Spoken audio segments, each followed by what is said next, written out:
Kakinada rural Sarpavaram గ్రామంలోని శ్రీ రాజ్యలక్ష్మి సమేత భావనారాయణ స్వామి ఆలయ అభివృద్ధికి ప్రత్యేక చర్యలు చేపట్టనున్నట్లు నూతన గ్రేడ్ 1 ఆలయ అధికారి రాపాక శ్రీనివాసరావు తెలిపారు.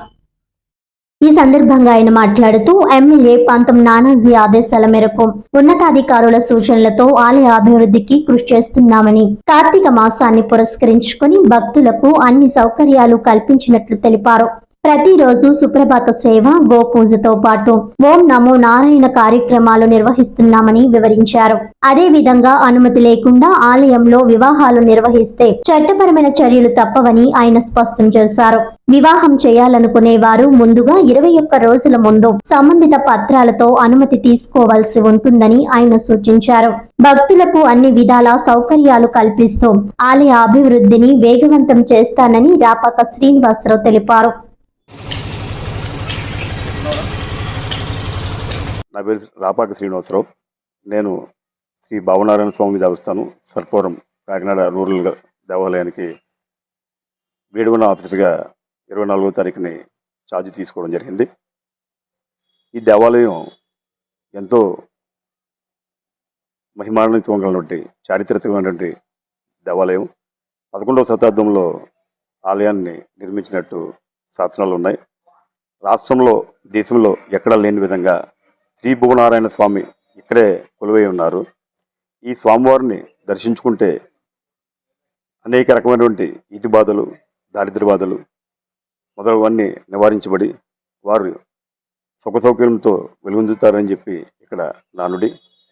ఇటువంటి దేవాలయం మొత్తం దేశం మొత్తం మీద 5 దేవాలయాలు ఉన్నాయి. భావనారాయణ స్వామి టెంపుల్, మొట్టమొదటి భావనారాయణ స్వామి టెంపుల్ కాకినాడ సర్పవరంలో వెలిసిపోయి ఉన్నది. ఇది రాష్ట్ర ప్రభుత్వం ఆర్కియాలజీ డిపార్ట్మెంట్ ఆధీనంలో ఉన్నది. ఈ యొక్క దేవాలయం స్థానిక శాసనసభ్యుల వారి సూచనల మేరకు దేవాలయంకి వచ్చే భక్తులు సౌకర్యాల కొరకు అనేక కార్యక్రమాల్లో నూతనంగా చేపట్టడం జరిగింది. నేను ఛార్జ్ తీసుకున్న తర్వాత మొట్టమొదటిగా మార్పు చేసినటువంటి కార్యక్రమం ప్రతిరోజు కూడా గోపూజ కార్యక్రమం, గోవుని తీసుకొచ్చి గోపూజ కార్యక్రమం, మేలుకొలుపు సేవ, అదేవిధంగా భక్తులందరికీ కూడా స్వామివారి దేవాలయంకి వచ్చే భక్తులందరూ కూడా తిరుతులకధారణతో స్వామివారిని దర్శించుకోవాలన్న ఉద్దేశంతో తిరుతులకధారణ కార్యక్రమం కూడా చేపట్టడం జరిగింది. నెక్స్ట్ ఇక్కడ కౌంటర్స్ కానీ భక్తులకు ఉచిత ప్రసాదన ప్రతిరోజు కూడా వితరణ చేయడం జరుగుతుంది. ఈరోజు సాయంకాలం ఏకాదశి పర్వదినం సందర్భంగా దశహారతుల కార్యక్రమం కూడా చేపట్టడం జరుగుతుంది. ప్రతి నెల కూడా ఇక్కడ సుదర్శన హోమం కార్యక్రమం చేయబడుతుంది. అదేవిధంగా ఇంకా ఉన్నతమైన కార్యక్రమాలు నేను వాడపల్లి సూపరింటెండెంట్గా పనిచేసిన అనుభవాన్ని దృష్టిలో పెట్టుకొని అక్కడ ఏ విధంగా అయితే కార్యక్రమాలు జరిగాయో, అక్కడ ఏ విధంగా జనాదరణకు ఏ విధంగా మేము సౌకర్యాలు కల్పించామో అదేవిధంగా అంత స్థాయిలో కాకపోయినా సరే ఎంతో ఒక 50% 25% అయినా తీసుకొని ఈ యొక్క కార్యక్రమాలు చేయడానికి చేస్తున్నాం. అదేవిధంగా వివాహానికి పర్మిషన్ లేకుండా వేరే విధంగా ఇక్కడికి వచ్చి కార్యక్రమాలు చేసుకుంటే అది చట్టరీత్యా నేరం. వారి మీద మేము కేసులు కూడా పెట్టడం జరుగుతుంది.